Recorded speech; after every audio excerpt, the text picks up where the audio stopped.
మీరు కొత్తగా business start చేయాలనుకుంటున్నారా? మార్చ్ 16, 17న హైటెక్స్ లో franchise India biggest. Sunitha Reddy గారు బాధితులు అన్న సానుభూతి లేకపోగా, బాధితులకు భరోసా ఇవ్వాలి అన్న ఆలోచన లేకపోగా, అదే సునీత కుటుంబం హత్య చేసింది అని ఆరోపిస్తున్నారే, ఇది మీ మనస్సాక్షి అయినా ఎలా ఒప్పుకుంటుంది అని అడుగుతున్నాం. ఒకసారి అద్దం ముందు నించొని హత్య చేసింది సునీత కుటుంబమా అని ఒక్కసారి మిమ్మల్ని మీరు ప్రశ్నించుకోండి. అద్దం ఏం సమాధానం చెప్తుందో, మీ మనస్సాక్షి ఏం సమాధానం చెప్తుందో ఒకసారి మనస్సు పెట్టి వినండి. ఆఖరికి ఇంతగా దిగజారిపోతారు అని ఎవరు ఊహించలేదు. పైనేమో రాజశేఖర రెడ్డి గారి ఫోటో సాక్షిలో, పైనేమో రాజశేఖర రెడ్డి గారి ఫోటో, కిందేమో ఆయన అంతగా ప్రేమించిన, అంత నమ్మకంగా ఆయన కోసం పనిచేసిన తమ్ముడిని క్యారెక్టర్ అసాసినేషన్. ఇది న్యాయమేనా?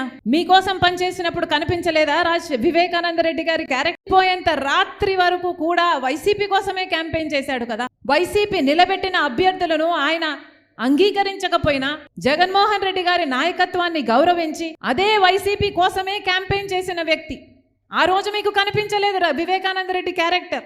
కానీ ఈరోజు పైనేమో రాజశేఖర రెడ్డి గారి బొమ్మ, కిందేమో Vivekananda Reddy character అసాసినే. భావ్యమేనా? మనుషులేనా?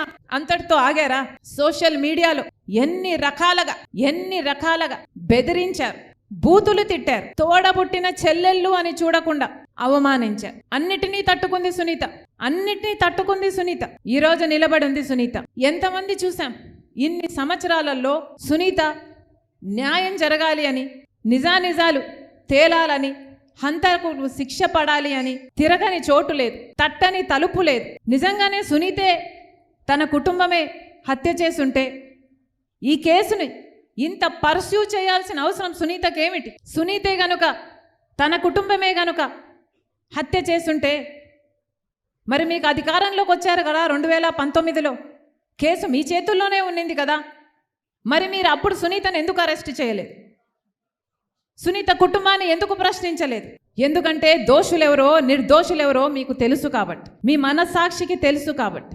Google maps అయితేనేమి, కాల్ రికార్డ్స్ అయితేనేమి, వాంగ్మూలాలు అయితేనేమి, ఇవన్నీ హత్య చేసిన వాళ్ళు వీళ్ళు అని వేలెత్తి చూపుతున్నా ఈ రోజుటి వరకు కూడా హత్య చేసిన వాళ్లకు, హత్య చేయించిన వాళ్లకు శిక్ష పడలేదు, కేసుకు కొలికి రాలేదు, కేసు అసలు ముందడుగు వేయలేదు.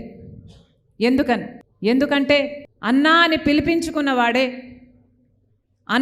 పిలిపించుకున్నవాడే ఈరోజు హంతకులకు రక్షణ కల్పిస్తున్నాడు. కాబట్టి ఈ రోజు వరకు కూడా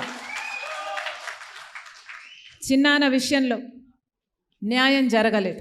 సుమన్ టీవీలో మీ పర్సనల్ అండ్ బిజినెస్ ప్రమోషన్స్ కోసం కింది నెంబర్కి కాంటాక్ట్ చేయండి.